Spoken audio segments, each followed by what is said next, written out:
Salut à tous, c'est le militant, le père fondateur de la RDN, le porte-parole.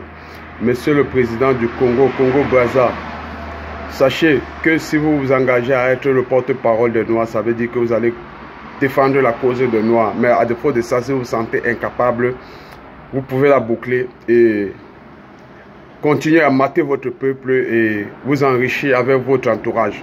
Et laisser les autres Noirs traverser les moments difficiles que traversent sans votre appui. Parce que votre appui devait être bénéfique, mais il est plutôt là pour pourrir la vie des Noirs. Parce que le président Saïs, le président tunisien, a pourri la vie des Noirs qui était déjà d'abord compliquée.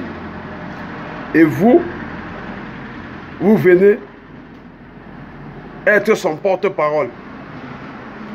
Et de ce quoi vous nous rappelez, vous avez vu une vidéo qui date et qui n'a pas été tournée en Tunisie.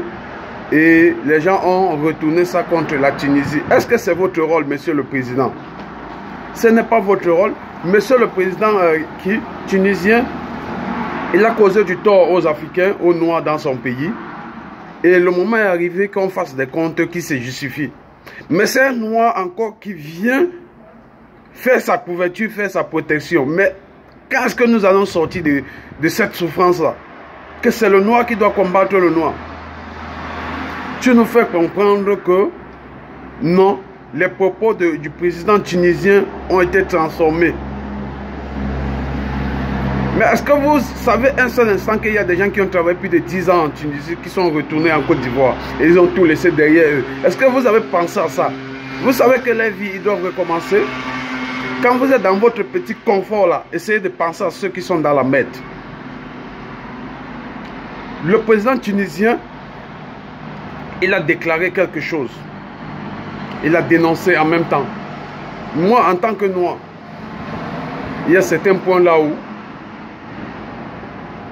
il a raison. Mais la méthode qu'il a utilisée, elle n'est pas bonne. Parce que lui aussi, il a ses ressortissants dans tous les pays noirs. Imaginez un Noir, un Tunisien, comme la merde dans un pays noir. Tous ces Tunisiens qui ont des boutiques de marchandises, est-ce qu'on doit les déporter dans leur pays? À cause d'un Tunisien? Non. Non, nous savons tous qu'il y a certains Noirs qui font du bordel en Tunisie. Oui. Mais vous êtes mieux placé pour les cibler et les traquer. Ce n'est pas à cause d'un Noir qui est en perte de vitesse. Il ne sait pas où va sa vie. Il va faire du bordel. Une petite minorité. Vous allez pourrir la vie de tous des milliers d'étudiants que les parents se sont bataillés bec et ongle pour payer les études. Vous allez venir les renvoyer dans les pays, les massacrer dans votre pays, les faire tout ce que bon vous semble. Non, nous ne pouvons pas accepter ça. Et on voit un autre Noir qui est le président de quoi qu'il dit. Il se proclame porte-parole des Noirs. Mais pour être porte-parole des Noirs, ça veut dire que vous allez défendre la cause des Noirs. Parce que c'est dans le monde entier que les Noirs souffrent. Ce n'est pas seulement en Tunisie. Ce n'est pas seulement en Tunisie. Même les Noirs américains sont frustrés. Malgré les grosses voitures qui roulent dedans et tout ça. Ils sont frustrés. Parce que c'est leurs propres frères noirs africains qui les ont vendus là-bas. Et aujourd'hui, nous sommes en 2023. Nous vivons encore la même chose.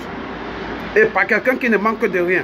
Qu'est-ce que vous attendez du président tunisien quand vous venez peindre son mur avec une peinture tout blanche? Qu'est-ce que vous attendez de lui, monsieur le président congolais? Vous pensez que le président tunisien peut faire ça en retour? Que vous avez massacré son peuple et vient vous couvrir? Vous dire que non, vous n'avez rien fait de mauvais? Est-ce que lui peut faire ça? Il ne peut pas faire ça. Sortez de l'esclavage, monsieur le président congolais, Congo-Brazza. Il faut qu'on doit bien situer les choses. Sortez de cet esclavage. Je sais que même si vous n'avez pas joué ce rôle, il y a un autre Noir qui devait jouer ce rôle. Mais tant que les Noirs vont jouer ce rôle, on va cracher tout notre venin sur eux. Enfin qu'ils comprennent que nous avons besoin d'une dignité et d'une personnalité. Retenez-le, c'était le militant. Les Noirs souffrant en Tunisie, nous sommes de tout cœur avec vous. Soyez forts.